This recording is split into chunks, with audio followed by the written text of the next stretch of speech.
So in the second part of our today's lecture, we will be discussing methods of teaching. ठीक है। अब teaching के methods के ऊपर भी अगर आप जो है वो देखेंगे तो आपको ना मुख्तलिफ नौइयत के टीचिंग मेथड्स भी नजर आएंगे और एक दूसरे से मिलते जुलते मेथड्स भी नजर आएंगे। अब हर मेथड के अंदर जब आपने देखना है एमसीक्यूज पॉइंट ऑफ व्यू से, तो आपने ये देखना है कि ये जो मेथड है इसमें स्टूडेंट का रोल क्या है। इज ही एक्टिव और पैसिव, इज ही एंगेज्ड और नॉट एंगेज्ड। क्या वो मेथड ऑफ टीचिंग उसको लर्निंग जो है वो बाय इमिटेशन फराहम कर रहा है, या लर्निंग बाय डूइंग, या लर्निंग बाय थिंकिंग फराहम कर रहा है। फिर टीचर के रोल को भी देखेंगे, क्या वो गाइड के तौर पर है, क्या वो मेंटर के तौर पर है, क्या वो फैसिलिटेटर के तौर पर है, कैसे कर रहा है। फिर हर टीचिंग मेथड के मेरिट मेरिट और डीमेरिट। हाँ, मेरिट और डीमेरिट ना आपको अब मुख्तलिफ, जैसे हेल्पिंग बुक्स के ऊपर जाओगे तो आपको वो डिफरेंट मिल सकते हैं। हर बंदे ने अपने प्रोस्पेक्टिव से उसको मैथ आप अपने भी मेरिट डीमेरिट बना सकते हैं। जब आपको एक मेथड समझ आता है बतौर आप प्रैक्टिकल टीचर, जो क्लास के अंदर प्रैक्टिशनर है, टीचिंग मेथड को यूज कर रहा है, उसकी नजर से अपने मेरिट और डीमेरिट बन जाते हैं। तो आपने असल में क्या करना है कि आपने मेथड को समझना है, उसके तमाम प्रोस्पेक्टिव्स को समझना है, और फिर मेरिट्स और डीमेरिट्स को खुद मेरे साथ डिस्कशन में लाना है। हम कुछ लिखे हुओं को भी डिलीट करेंगे और कुछ मजीद को भी आपसे लेके ऐड भी करेंगे। चलिए चलते हैं जी। तो फेमसली अगर हम बात करते हैं मेथड्स की, तो उसमें लेक्चर है, डिस्कशन मेथड है, डेमोन्स्ट्रेशन मेथड्स हैं, प्रोजेक्ट मेथड है, इंक्वायरी मेथड या ह्यूरिस्टिक मेथड है, एक्टिविटी बेस्ड है, प्रॉब्लम सॉल्विंग है, कोऑपरेटिव लर्निंग है, recitation, field trips, case study method, drill, micro teaching, simulation and micro teaching. पहले हम बात करते हैं, आज हम पहले 3 से 4 इस लेक्चर के अंदर पढ़ेंगे मेथड्स को। तो सबसे पहले द ओल्डेस्ट और the most traditional method, that is lecture method. Lecture method को क्लासिकल मेथड या ट्रेडिशनल मेथड भी बोलते हैं।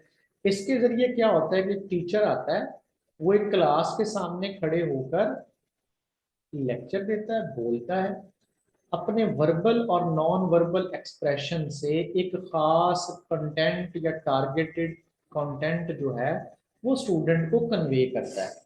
उसका मकसद जो है वो बहुत सा हो सकता है, डिफरेंट हो सकता है। वो अपने टीचिंग से स्टूडेंट्स को मॉरल एजुकेशन भी दे सकता है, साइंटिफिक भी दे सकता है, सोशल एजुकेशन भी दे सकता है, लैंग्वेज लर्निंग भी करवा सकता है। That difference case to case और subject to subject, teacher to teacher.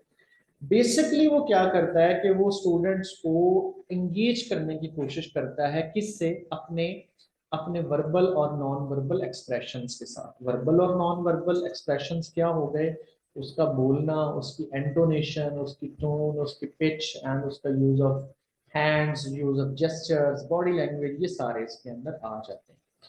हम ये नहीं कह सकते कि इसके अंदर स्टूडेंट एंगेज नहीं होता। हाँ, इसके अंदर स्टूडेंट फिजिकल काम एंगेज होता है, मेंटल एंगेज कर सकते हैं। बड़े पावरफुल किस्म के लेक्चर मेथड को यूज करने वाले टीचर स्टूडेंट को मेंटली खासा एंगेज रखते हैं, लेकिन वो फिजिकली एंगेज नहीं होता। स्टूडेंट लर्निंग बाय डूइंग इसके अंदर नहीं हो रही होती, वो एक वन वे कन्वर्सेशन हो रही होती है। एक बंदा ट्रांसमिट कर रहा होता है नॉलेज को, और दूसरा पर्सन उस ट्रांसमिशन के अंदर रेसिपिएंट होता है। अब इसकी जब हम करेक्टरिस्टिक्स की बात करते हैं तो वो यही है कि टीचर जो है वो एक एक्टिव ट्रांसमीटर होता है नॉलेज का। वो ऑल सेंटर ऑफ लर्निंग का वो सेंटर होता है। उससे एजुकेशनल, उससे इंफॉर्मेशन, उससे वट जो भी चीजें उससे ट्रांसमिट हो रही होती हैं, जो एक स्टूडेंट को, जो कि रेसिपिएंट है और passive recipient of the all that information, all that knowledge and whatever he is teaching। फिर इसके अंदर टीचर से टीचर टू टीचर डिफरेंशिएट करते हैं कि कुछ इसको सक्सेसफुली यूज कर लेते हैं और कुछ सक्सेसफुली यूज नहीं करते। समटाइम्स कुछ टीचर इसके अंदर क्वेश्चन भी पूछते हैं कि अभी जो मैंने बात की है इसके ऊपर आपका पॉइंट ऑफ व्यू क्या है। कुछ टीचर्स एक कुछ ऐसे चीजें देते हैं जो कि जिनकी एक्सप्लेनेशन मांग लेते हैं कि ये जो मैंने बात की है इसको आप अपने मुताबिक आप कैसे एक्सप्लेन करेंगे, तो that these are the techniques इस मेथड के अंदर तो डिफरेंट यूज हो सकती हैं। अब इसके जब हम बात करते हैं इसके प्लस माइनस की, मेरिट डीमेरिट की, तो नंबर वन तो ये, आप मेरिट्स में जब बात करोगे तो बहुत सिंपल है। टीचर को आसान है डिलीवर करना, इसके जरिए वो आता है, उसको कोई उसने चार्ट्स नहीं बनाने, एक्टिविटीज नहीं बनानी, ड्रॉ करनी, उसने सोचना नहीं है कि मैंने स्टूडेंट को कैसे इंगेज करना है इस स्टेज के ऊपर, इस स्टेज के ऊपर ये स्टूडेंट ग्रुप्स कैसे बनाने हैं, ऐसा कुछ उसको सोचना नहीं पड़ता। कॉस्ट इफेक्टिव भी है कि यहाँ पर आपको एविएट्स चाहिए, ज़रूरत भी होंगे तो सिर्फ टीचर को अपने लिए ज़रूरत है एविएट्स की, उसको किसी तरह से स्टूडेंट्स को या ग्रुप्स की शक्ल में उसके लिए बनाना, मैनेज करना कोई ज़रूरी नहीं है। ह्यूज क्लासेस के लिए ये बेहतर है, बड़ी क्लासेस के लिए जहाँ पे 100-150 स्टूडेंट है, वो एक टीचर उसको इजीली लेक्चर को डिलीवर कर सकते हैं। चूंकि इसमें सारा काम टीचर नहीं करना होता है, स्टूडेंट्स ने सिर्फ रिसीव करना होता है, आपको डिसिप्लिन नजर आता है, they are very discipline, they are sitting in rows, they are listening attentively, और फोकस भी रहता है। अब ये नहीं है कि आप एक कंटेंट एरिया पढ़ा रहे हैं, आपने स्टूडेंट को चूंकि किसी और मेथड के अंदर आपने एक्टिविटी दी है, तो स्टूडेंट उस एक्टिविटी के अंदर जब वो परफॉर्म करेंगे तो लामहल्ला वो डायरेक्शन को मिस भी कर सकते हैं, और जो चीज आपने उनको पढ़ानी है उससे शैटर भी हो सकते हैं। लेकिन लेक्चर मेथड के अंदर ऐसा नहीं होता, क्योंकि teacher is at on the driving seat, तो टाइम सेविंग भी है। आप बहुत बड़ा जो कंटेंट है, आपका सिलेबस है, उसको आप एक वेल प्लान तरीके से एक खास मुकर्रर वक्त में आप उसको खत्म कर सकते हैं। फिर इसके अंदर जब आप बात करते हैं डीमेरिट्स की, तो डीमेरिट्स में सबसे पहली बात तो ये है कि स्टूडेंट जो है वो इंगेज नहीं है इसके अंदर। ये तो आपको भी पता है कि स्टूडेंट इस मेथड के अंदर इंगेज नजर नहीं आ रहा, वो एक पैसिव रेसिपिएंट है जिसकी जानब नॉलेज जा रहा है, जा रहा है, जा रहा है, और एक टीचर ये डिसाइड नहीं कर सकता कि उसका जो स्टूडेंट है वो सही मायने में रिसीव कर रहा है कि नहीं कर रहा। साइंस इससे पढ़ाई नहीं जा सकती। मोस्ट एजुकेशनिस्ट कहते हैं कि ये, अगर ये सूदमंद है भी सही, तो ये सोशल साइंसेस के जरिए लिए हो सकता है, साइंसेस के लिए नहीं हो सकता। आजकल की जितने भी मॉडर्न एजुकेशनिस्ट हैं, they believe on learning by doing theories, so this is a negation, this method is based on the negation on the principles of modern learning theories। इसके अंदर आपको डिक्टोरियल स्टाइल नजर आता है, डिक्टेट करता है teacher, ये ही आपने पढ़ना है, ऐसे ही करना है, ये मैंने आपको बता दिया है। आप कोई भी कंटेंट एरिया पढ़ा रहे हैं, लाइक मॉरल वैल्यूज हैं, कोई मॉरल लेसन है, कोई लिटरेचर है, कोई सोशल, कोई हिस्ट्री है, तो उस पे जो टीचर है वो सिर्फ अपना प्रोस्पेक्टिव बता रहा है, अपना जो पॉइंट ऑफ व्यू है वो थोप रहा है स्टूडेंट के ऊपर, उसने उसको मानना है, उसने उसको सुनना है, उनको उनकी मर्जी के मुताबिक सोचने की, बताने की इजाजत नहीं होती। क्रिएटिविटी और इंडिविजुअलिटी को डिस्करेज करता है। एक लिखा लिखाया सेट पैटर्न ऑफ एजुकेशन है।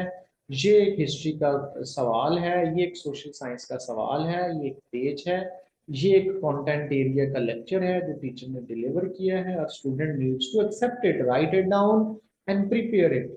इसमें ये नहीं है कि स्टूडेंट सेल्फ एक्सप्लोर कर रहा है कि ये जो हिस्ट्री है वो उसको अपने नजर से देख रहा है उस इवेंट को, ऐसा बहुत कम होता है। इससे क्रिएटिविटी और इंडिविजुअलिटी को, जो एक खुद वो सेल्फ एक्सप्रेशन वाला एक अपॉर्चुनिटी है, वो स्टूडेंट को नहीं मिलती। दूसरे नंबर पर हम बात करते हैं तो that is demonstration method. Demonstration जैसे लफ्ज से जाहिर है, करके दिखाना, वजाहत करना, तो इसके अंदर आप इसको कह लो कि ये एक तरह से लेक्चर मेथड की एक्सटेंशन है ये मोस्टली टीचर सेंटर्ड अप्रोच वाला ही एक मेथड है, लेकिन इसके अंदर टीचर अपने आप को इंगेज करता है physical demonstration of some particular area में, और फिर स्टूडेंट को भी वो एक डेमोन्स्ट्रेशन का चांस देता है कि वो लर्न करे बाय डूइंग, बाय डेमोन्स्ट्रेटिंग। क्या होता है, टीचर एक पर्टिकुलर कंटेंट एरिया को डेमोन्स्ट्रेट करता है, लाइक कि वो बताता है कि आप साइंस लैब के अंदर जो है वो एक फ्रॉग की डाइसेक्शन कैसे कर सकते हैं, आप गैस कैसे तैयार कर सकते हैं लेबोरेटरी के अंदर, तो वो पूरा प्रोसेस करके दिखाता है। स्टूडेंट्स पैसिवली उसको देख रहे होते हैं, फिर वो कहता है कि स्टूडेंट को इमिटेट करो, जैसे मैंने किया वैसे करके दिखाओ, और साथ साथ फिर उनको करेक्शन भी प्रोवाइड करता है, गाइडेंस देता है, सुपरविजन करता है उनकी। तो ये परफॉर्मेंस बेस्ड है। और असल में ये डेल की एक थ्योरी थी, जब हम थ्योरीज ऑफ एजुकेशन में जाएंगे हम पढ़ेंगे, तो उसने एक ना कौन की थ्योरी दी थी कि ऐसे स्टूडेंट लिसनिंग के जरिए कितने परसेंट समझते हैं, लर्निंग बाय डूइंग से कितने परसेंट नॉलेज गेन करते हैं, रिटेन करते हैं। ये पूरी उसकी उसको उसके बेस पे ये मेथड उस थ्योरी से रिलेट करता है। तो इसके जो नेगेटिव पॉइंट्स या इसके पॉजिटिव पॉइंट्स होंगे वो क्या होंगे आपकी नजर में? तो जी नंबर वन तो ये है कि दैट इज गुड एनफ कि ये एक अच्छा मेथड है जिसमें आपको प्रैक्टिकली डेमोन्स्ट्रेशन मिलती है कुछ खास मेथड्स की, जैसे कि जब आप साइंस पढ़ाते हैं और कोई साइंस का प्रोसीजर आपने समझाना है, एक्सपेरिमेंट समझाना है, तो आप बाकायदा एक्सपेरिमेंट करके दिखाते हैं। इसमें लर्निंग उतनी पैसिव नहीं होती जितनी लेक्चर मेथड में। इसमें वो एक्टिव रेसिपिएंट के तौर पे एक एक स्टेप को स्टूडेंट देख रहा है, समझ रहा है, एंड आस्क क्वेश्चन के हाउ इट बिकेम सो, ऐसे कैसे हुआ, ऐसे कैसे हुआ। इसमें आप सिर्फ लिसनिंग को यूज नहीं कर रहे, बल्कि आप उसको ऑडियो विजुअल लर्निंग की तरफ भी लेके आ रहे हैं।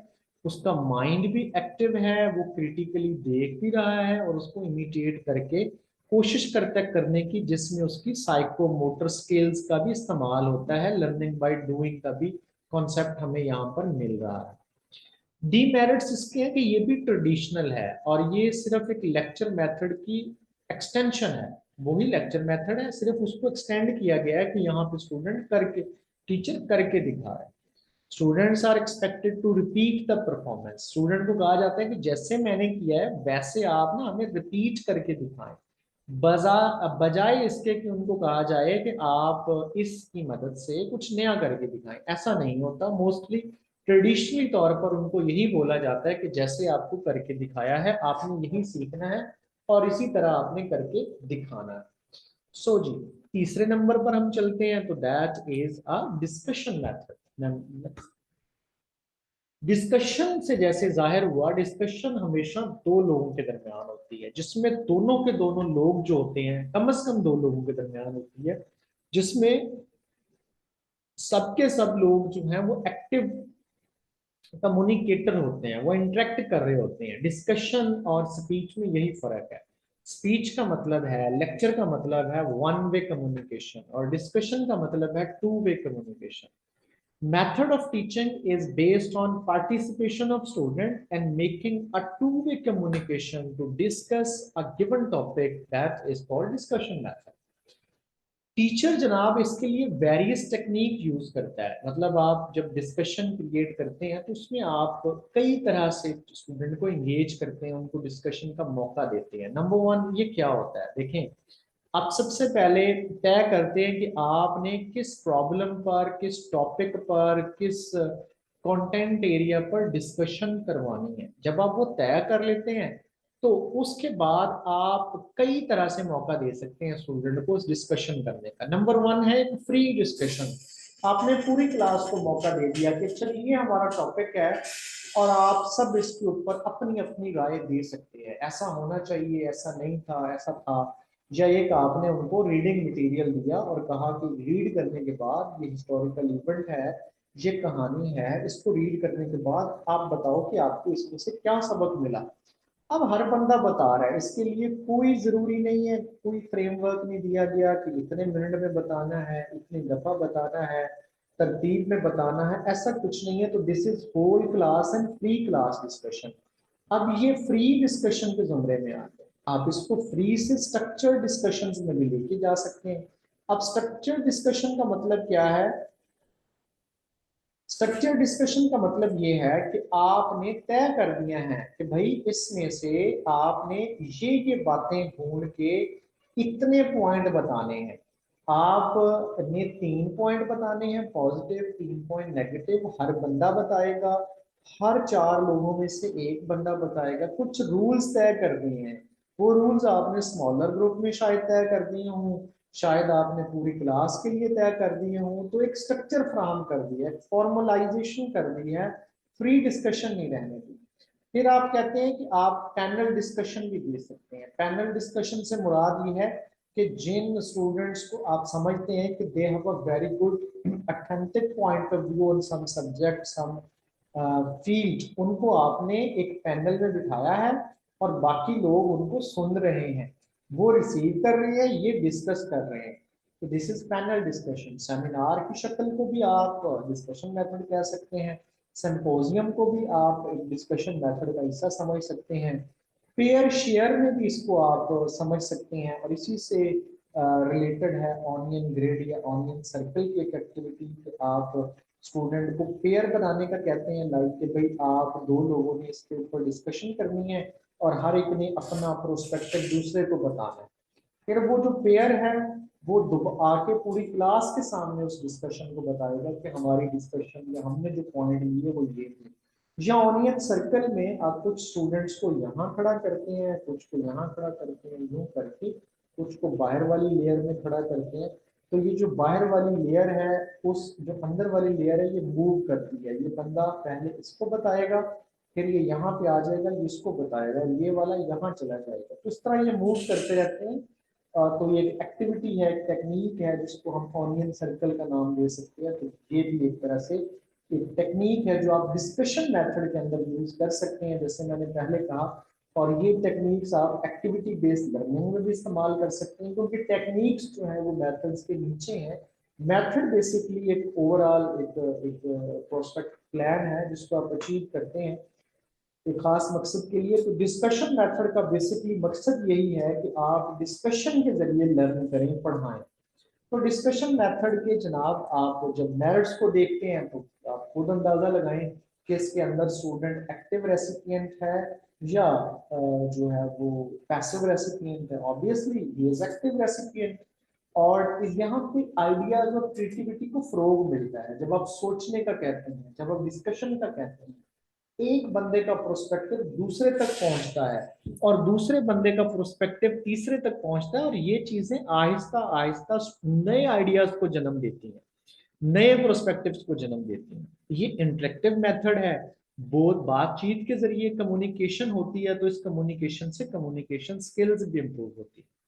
सोशल ट्रेनिंग होती है। जब आप डिस्कशन करते हैं तो सम टाइम स्टूडेंट जो है लर्नर, एक लर्नर से दूसरा लर्नर कुछ डिसएग्री करता है, लेकिन आप सिखाते हैं इस डिस्कशन के जरिए कि how to adjust with a conflicting argument. ऐसा आर्गुमेंट जो आपको पसंद नहीं है, ऐसी तजवीज, तो आप उसको एडजस्ट कैसे करते हैं, उसको आप ऑब्जर्व कैसे करते हैं, उसको आप बर्दाश्त कैसे करते हैं। तो that gives a social training. Social sciences पढ़ाने के लिए ये एक अच्छा मेथड है।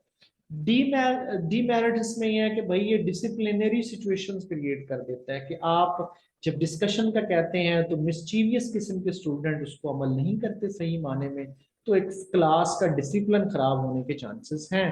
तमाम लेवल्स के लिए ये ठीक नहीं है। किंडरगार्टन, छोटे बच्चे क्लासेस, लोअर ग्रेड्स को डिस्कशंस सही तरह से उनके लिए प्लान नहीं की जा सकती, उनको इसके जरिए ठीक तरह से नहीं पढ़ाया जा सकता। फिर आप कह सकते हैं कि साइंटिफिक प्रोसीजर्स जो हैं वो भी डिफिकल्ट हैं इस टीचिंग मेथड से पढ़ाने के लिए, वो भी आप नहीं पढ़ा सकते। उसके लिए आपको एक्टिविटी बेस्ड मेथड या डेमोन्स्ट्रेशन की तरफ जाना पड़ता है। चौथे नंबर पे आ गया जी हमारे पास प्रोजेक्ट मेथड। अब आपने को पता है कि प्रोजेक्ट मेथड की जो बैकग्राउंड्स हैं वो जाके मिलती हैं प्रोग्रेसिविज्म के साथ या प्रैग्मैटिज्म के साथ, लर्निंग बाय डूइंग थ्योरीज के साथ। ये विलियम किलपैट्रिक ने दिया था, जो जॉन डेवी के एक डिसिपल हैं। तो इन्होंने ये मेथड दिया। तो इसको अगर हम समझें एक ब्रॉडर प्रोस्पेक्टिव से, तो बहुत सिंपल वर्ड में मैं ये कहूँगा कि सबसे पहले आपने ये याद रखना है कि इस बंदे ने, किलपैट्रिक ने, प्रोजेक्ट की तारीफ कैसे की थी, एमसीक्यूज में पूछा जा सकता है, क्योंकि he is the founder of project method. इसने कहा कि होल हार्टेड एक्टिविटी है जो पर्पसफुल हो और सोशल एनवायरनमेंट में हो, ऐसी कोई भी एक्टिविटी आप प्रोजेक्ट का नाम दे सकते हैं। As far as education is concern till that. इसके अंदर होता क्या है, प्रोजेक्ट कैसे बनाते हैं। देखिए अगर आप मैनेजमेंट की जुबान में भी बात करें ना, तो प्रोजेक्ट जो भी वो प्रोजेक्ट होता है वो एक पूरा प्लान किस्म का आउटपुट होता है। जो भी प्रोजेक्ट होगा, मिसाल के तौर पे आप एक एक इंफ्रास्ट्रक्चरल प्रोजेक्ट की बात करें तो उसमें सबसे पहले आप मैप आप बनाते हैं कि आपके ऑब्जेक्टिव्स क्या हैं। ये जो इंफ्रास्ट्रक्चर, ये जो बिल्डिंग आप खड़ी कर रहे हैं, आपका इसका बनाने का मकसद क्या है। क्या यहाँ पे गवर्नमेंट ऑफिसेज होंगे, क्या यहाँ पर पब्लिक बैठेगी, क्या होगा, क्यों बना रहे हैं आप इंफ्रास्ट्रक्चर। तो वो जो ऑब्जेक्टिव जब आप सेट करते हैं तो उसके मुताबिक आप अपने रिसोर्सेज की एलोकेशन करते हैं। जब रिसोर्सेज भी आ गए और ऑब्जेक्टिव्स भी आपके पास आ गए तो आप कहते हैं कि मैंने एक ऐसा प्लान करना है जिसमें बेस्ट यूटिलाइजेशन ऑफ रिसोर्सेज हो सके। तो बेस्ट यूटिलाइजेशन ऑफ रिसोर्सेज को सामने रख के आप प्लान करते हैं। उस प्लान के आप दोबारा उस प्लान के अल्टरनेटिव्स उसके तलाश करते हैं कि अच्छा ये तो मैंने प्लान किया है, अगर मैं इसको यूं कर लूं तो क्या better allocation utilisation of resources के जरिए ऑब्जेक्टिव अचीव हो नहीं जाएंगे। तो जो बेस्ट आपको प्रैक्टिस लगती है अल्टरनेटिव की, उसको आप फाइनल प्लान में ले लाते हैं। फिर प्लान को इम्प्लीमेंट किया जाता है, फिर उसकी एवेलुएशन की जाती है। एवेलुएशन क्या होती है कि आप देखते हैं कि आपने जो प्लान को इम्प्लीमेंट किया, क्या उसने ऑब्जेक्टिव्स को पूरी तरह अचीव किया है कि नहीं किया। अगर उसने पूरी तरह अचीव कर लिया तो आप कहते हैं कि आपकी प्लानिंग वाज साउंड। अगर नहीं किया तो फिर आप देखते हैं कि किस फेज पर क्या मसले थे, उनको दूर करना है। और फिर वो आप अपनी नेक्स्ट प्लानिंग के लिए उनको लिख लेते हैं कि अगर जब नेक्स्ट प्लानिंग मैंने करनी है तो उसमें ये मसले नहीं होंगे। और लास्ट में आप फिर उसको जब फाइनलाइज होता है फिर आप उसकी पूरी कोडिंग करते हैं, रिकॉर्ड करते हैं, इस स्टेप पे ये हुआ, इस स्टेप पे ये हुआ, इतना एक्सपेंडिचर हुए, इतने हद तक रिसोर्सेज यूटिलाइज हुए और इतने हद तक हमारे ऑब्जेक्टिव अचीव हुए। तो that is all project method. ये सारे का सारा प्रोजेक्ट मेथड। अब ये इसके सारे स्टेप्स हैं, इसमें मुख्तलिफ लोग मुख्तलिफ स्टेप्स, मतलब जैसे मैंने अभी यहाँ पर बात की सेलेक्टिंग द अल्टरनेटिव्स, यहाँ पे नहीं लिखा हुआ लेकिन वो डिफरेंट वे ऑफ प्लानिंग में इस्तेमाल हो सकता है जब आप प्लानिंग की बात करते हैं। तो इसने ना 4 किस्म के प्रोजेक्ट की बात की थी। ये भी आपने याद रखना है एमसीक्यूज के हवाले से कि कितने प्रोजेक्ट्स की बात की इसने एजुकेशनल सिनेरियो में। इसने एक तो कहा कि कंस्ट्रक्टिव होंगे। अब कंस्ट्रक्टिव से उसकी क्या मुराद है, कोई एनीबॉडी वुड टेल मी कि इसकी कंस्ट्रक्टिव से जो है वो क्या मुराद है। जब भी कंस्ट्रक्टिव की बात करता है ये वाला, इसका मतलब यही मतलब कि मॉडल्स बना लेना, चार्ट्स को क्रिएट कर लेना, कोई आप कह लें कि मैप्स बना लिए। These are the types of constructive projects.